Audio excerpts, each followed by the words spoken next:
Assalomu alaykum rahmatullohi va barakatuh. Aziz qadrdonlar, hurmatli aka-uka, opa-singillar, barchalarga Alloh taoloning rahmati, mag'firati, nusrati va najoti bo'lsin. Anchadan beri sizlar bilan diydorlasha olmayapmiz. Oxirgi suhbatlarimda uzun bir suhbatning ichidan o'limga aloqador, dunyoni omonatligiga aloqador joylarni kesib, ta'sirli muzikalar qo'yib tarqatishganiga ko'pchilik xavotir qilib, shaxsiy qutuchamga ham, o'zimga ham telefon qilib so'raganlar ko'p. Bo'ldi, nima bo'lyapti, tinchmi, yaxshimi deb. Xo'p, o'sha kunlari amakim xabariylar bor, dunyodan o'tib qoldilar. Shayx Aljon qorining singillari dunyodan o'tib qoldi. Va dunyoda bo'layotgan hodisalar, Falastinda qancha bechora mazlumlar kuniga qurbon berishyapti. Mana shu narsalar biroz ko'ngilni og'ritdi, iztirobga tushiradi. O'ylaymiz, o'limni eslaymiz, albatta eslashimiz kerak. Chunki u to'satdan keladi, o'lim to'satdan keladi. Hali gunohlarimizdan tavba qilmaganmiz.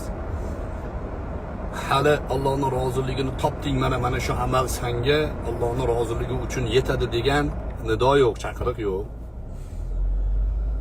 O'sha Alqama degan tobiinlardan bir kishi dunyodan o'tayotganda Ibrohim Naxai kirgan oldiga. Shuncha xizmat qildingiz, shuncha ummatga ta'lim berdingiz, umid qiling deganda nima deyapsan deganlar. Iymon bilan o'tib olish tashvishdamanman degan. U xizmatlarni qo'y degan. Xizmat Alloh nasib qilsa bo'ladi, iymon bilan o'tib olish tashvishidaman degan. Hozir shuni his qilib, o'sha gaplarni kitoblarda o'qirdikda, yoshingiz kattaygan sari o'lim, ya'ni aniqligi ko'zingizga ko'ringan sari ularni tasavvurini his qilar ekansizda. Iymon bilan o'tib olish katta narsa. Iymon bilan o'tib olish eng katta yutuq do'stlar. Chunki dunyoni jozibasi, uni aldamchiligi, insonni chalg'itishi juda ko'p insonlarga xalaqit qilgan. Alloh asrasin, iymonimiz salomat qilsin. O'zi yaxshimiz, alhamdulillah, sog'liqlarimiz ham yaxshi. Har xil fikrlar, dunyo qarashlar ichida yuribmiz. Nimaga uyingizni sotyapsiz? Kim kirsam shunaqa deydi. Uyni sotolmayapti, sotsa bo'ladi-ku, uyni hamma sotyapti-ku uyni. Rejalarimiz bor, o'shaning uchun sotuvga qo'ygandik. Juda ko'pchilik endi oila masalasini so'rayapti. Qo'ysanglar-chi, oilaga burninglarni tiqmasanglar-chi deyman ularga. Hammasi joyida, alhamdulillah robbil alamin. Endi bitta masalani ko'p odam so'radi. Bu do'stimiz, ukamiz bor, Ahad Xudayarov degan. Shuni bir gurungida ayolim menga arazlashib qolsak yozmayman, bir hafta bo'lsa ham bir hafta ham yozmayman debdi. Shuni orqasidan rosa debatlar bo'libdi xullas. O'shani menga tashashaveradi. Orada meni ham gaplarimni qo'yib yuborishgan. Ayoliga yalingan erkak qiynalib qoladi degan mavzudagi gapimni. Shu mavzuda ozgina mulohaza, fikr bildirmoqchiman. Er-xotin do'stlar, bular oilani tirgaklari hisoblanadi. Er bo'lmasa ayol, ayol bo'lmasa er o'zi yakka oilani tashkil qila olmaydi. Oila er va xotindan tashkil topadi. Bola farzand uni mustahkamlaydi ba'zan. Ba'zan bola farzand bo'lmasa ham oila chiroyli ketaveradi. Endi oilaning o'zini siyosati bo'ladi do'stlar. Oilaning o'zini siyosati bo'ladi. Oilada erkak erkaklik o'rnida turish kerak, ayol ayollik o'rnida turish kerak. Ayolning vazifasi nima? Hadis shariflardan ko'rsak, ayolning vazifasi Robbiga ibodat qilish, o'zini pokiza tutish, erini ko'nglini olish, duosini, omonatini himoya qilish, nomusini, hamiyatini himoya qilish. Shu ishlarni qilib yurgan ayol 8 ta jannatni xohlaganidan kiradi. Ayoliga katta vazifa yo'q. Robbiga ibodat qilsa, o'zini haromdan parhez qilsa, erini rozi qilsa, jannatni xohlagandan kiradi. Ayolga oson. Erkakning vazifasi ko'p, lekin erkak ko'chada, hamma joyda, hamma yuk, hamma og'ir mas'uliyatni zimmaga oladi-da, uyga kelganda shu ayolidan taskin topishga istaydi. Ayol shu taskinni berish kerak.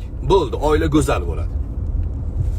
Payg'ambar alayhissalatu vassalomning xonadonlari butun ummatga ibrat bo'lgan. Payg'ambar alayhissalatu vassalom ayollaridan ba'zi gap so'zlar chiqqanda Alloh taolo oyat nozil qilgan. Qul li azwajika. Ayollaringizga ayting. Rasulullohga buyurgan Alloh taolo. Ayollaringizga ayting.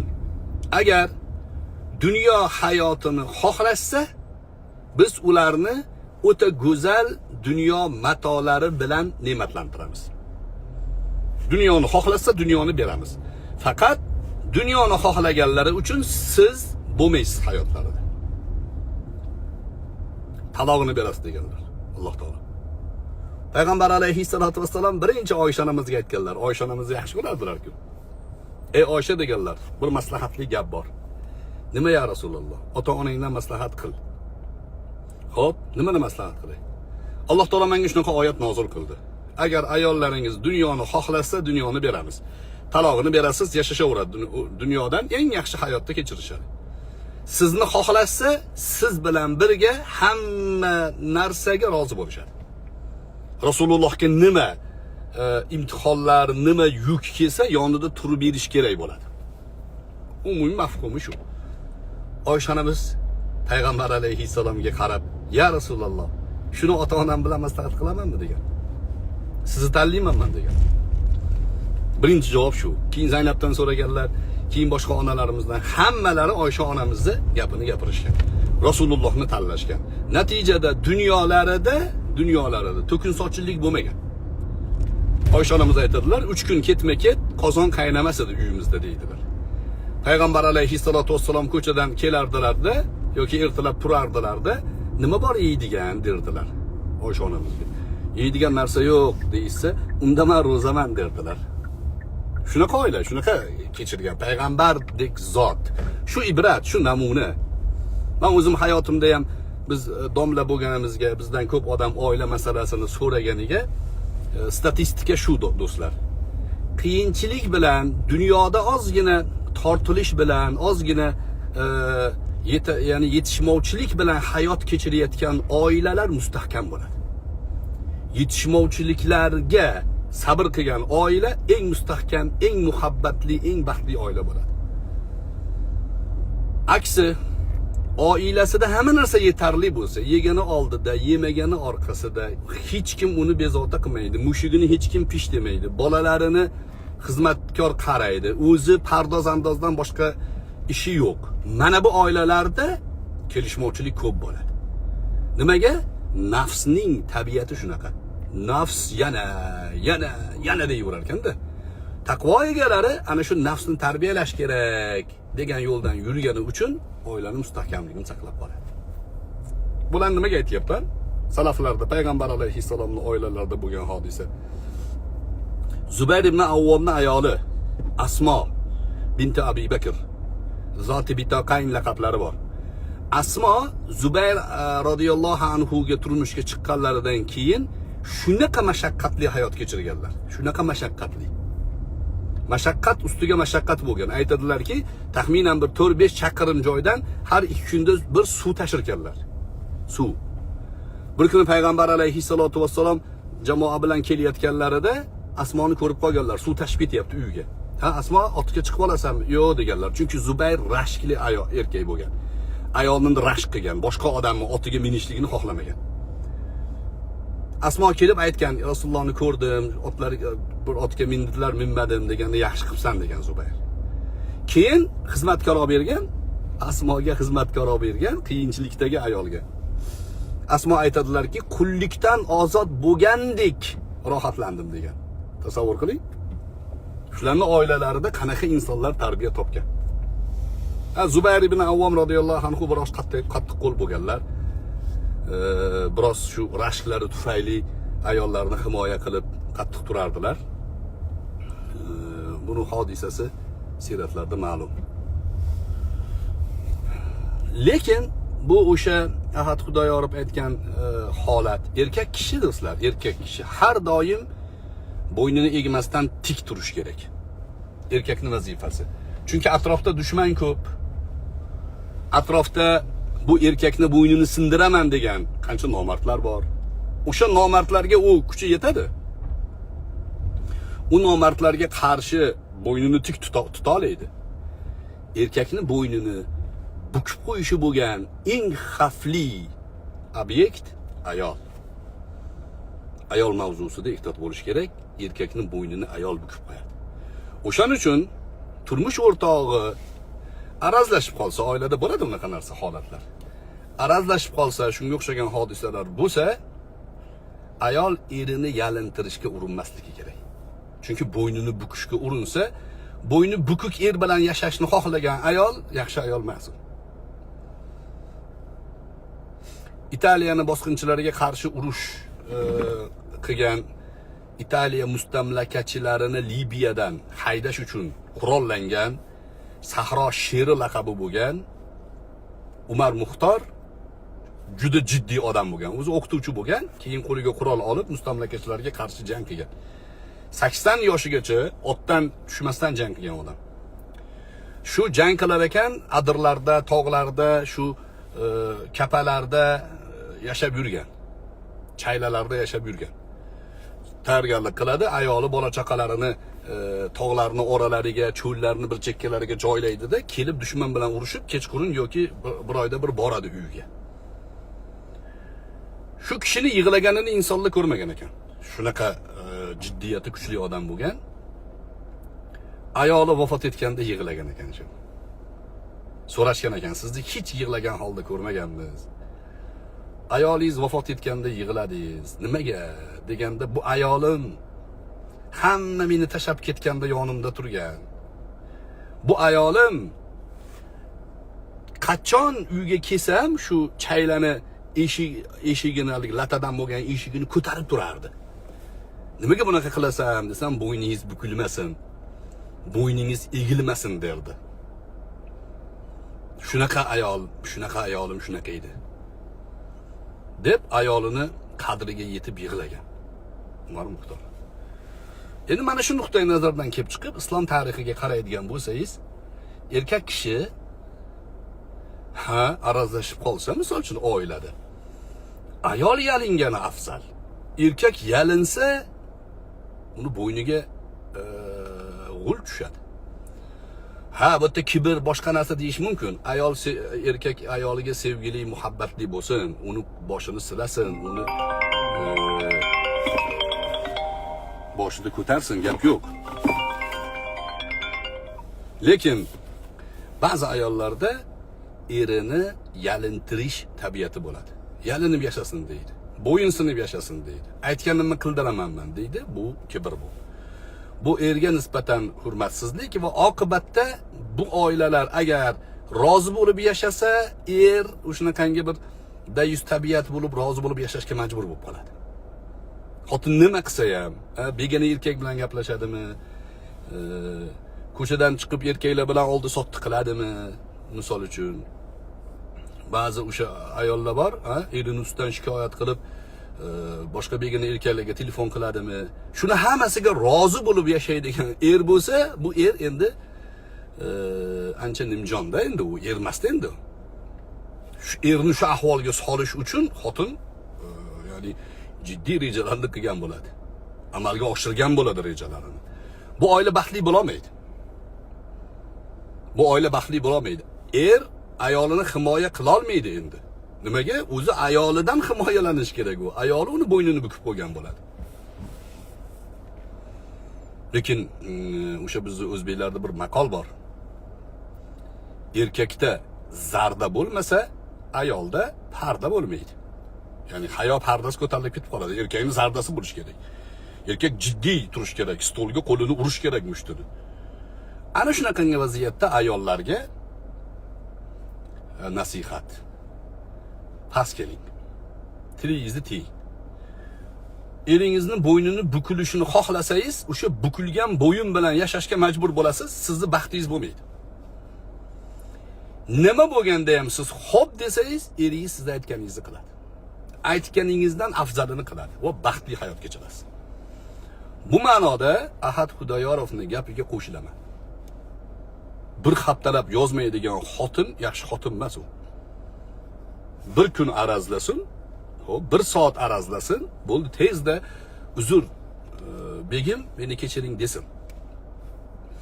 Ba'zi asarlarda bor, o'sha Hazrat Ali radhiyallohu anhuni xafa qilib qo'ygan uchun Fatima onamiz kechasi bilan yig'lab chiqardilar. Allohim meni kechirgin deb. Fatima onamiz haqida ham ajoyib bir narsa esimga tushib ketdi, aytib beraman. Oysha onamiz aytgan ekanlar Fatima onamizga. Payg'ambar alayhissalatu vassalom bitta meni bikir holda olganlar. Bitta meni bikir holda olganlar. Deganlarda Fatima onamizni qarang farosatlarini. Fatima onamizning onalari Hadicha onamiz u. Hadicha onamiz juvon bo'lganlar. Bu gap Fatima onamizga yetib kelganda aytgan ekanlarki, ha, Oyishani bikir holda olganlar. Lekin meni onam Rasulullohga bo'ydoq holda turmushga chiqqanlar. Oyisha Rasulullohni xotini bo'lib turib keyin turmushga chiqqan degan ekanlar. Muhammadiy farosatni qarang. Faqat qiz bolani bikirligi fazilat hisoblanmaydi degan ekanlar-da. Meni onam Rasulullohni bo'ydoq holida nikohlariga kirganlar. Oyisha Rasulullohni turmush qurganlaridan keyin turmushlariga kirganlar. Hadicha meni onamga yetmaydi degan ekanlar. Ha, Hadicha onamizga yetmagan. Nimaga? Vafoda, sadoqatda, qiyin kunda Rasulullohni oldilarida bo'lgan. Hamma yolg'onchi deganda rost gapiryapsiz degan. Hamma tashab ketib o'rganda oldilarda turganlar. Mol mulklari-yu, joni-yu badanlarini hammasini fido qilganlar Rasulullohga. Shaxsiy manfaatlari uchun Rasulullohni o'zlarini izinlariga yurgizishga harakat qilmaganlar. Vafot etgan yillarini amil huzn degan Rasululloh, xafalik yili deganlar. Ayoling bo'lsa shunaqa bo'lsa. O'sha ajoyib gap bor. Hamma hamroh bo'laveradi, qanot bo'ladigani kam bo'ladi. Yoningizda turib siz bilan uchadigani kam. Hazrat rahimahullohni ham mana shuning uchun men ayollarga tan berib o'raman. Hazrat rahimahullohni boshlariga bir intriga imtihonlar kelgan, davlat ham, ichkaridagi intriga bid'at ahli ham hujum qilganda hijrat qilishga majbur bo'lganlar. Bu dushmanlarning tili bilan aytganda qochganlar, iloji yo'q, suiqasd bo'lgan, qochishga majbur bo'lganlar. Eng yaqin do'stlari, yo'llarida yurgan, birga turgan odamlarning aksariyati Hazratdan qo'pol qilayotganda yuzi urishgan. Qochishgan. Ishonishmagan, hattoki intrigaga qarshi qo'shilishib Hazratga qarshi yurishgan.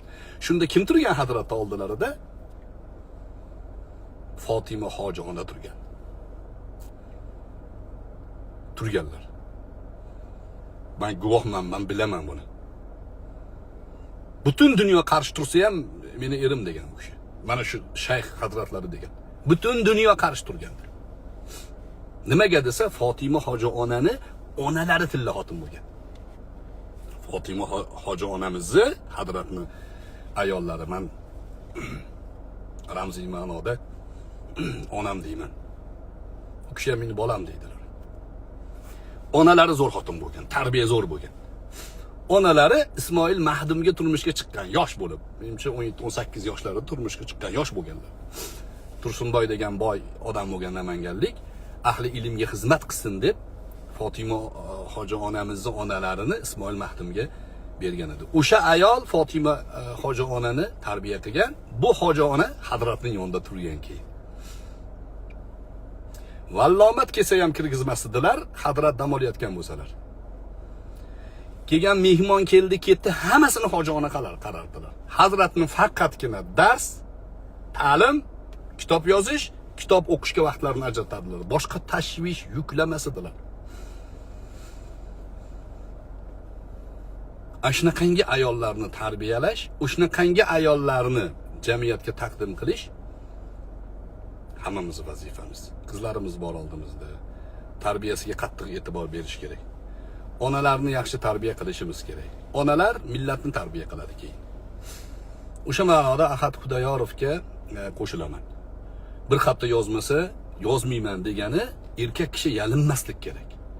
Yalinsa xotiniga erkak degan sifati yo'qolib qoladi uni. Bu degani qo'pol bo'lsin, ursin, tepsin degani emas. Erkak erkakligida turish kerak. Ayol ayolligida turish kerak.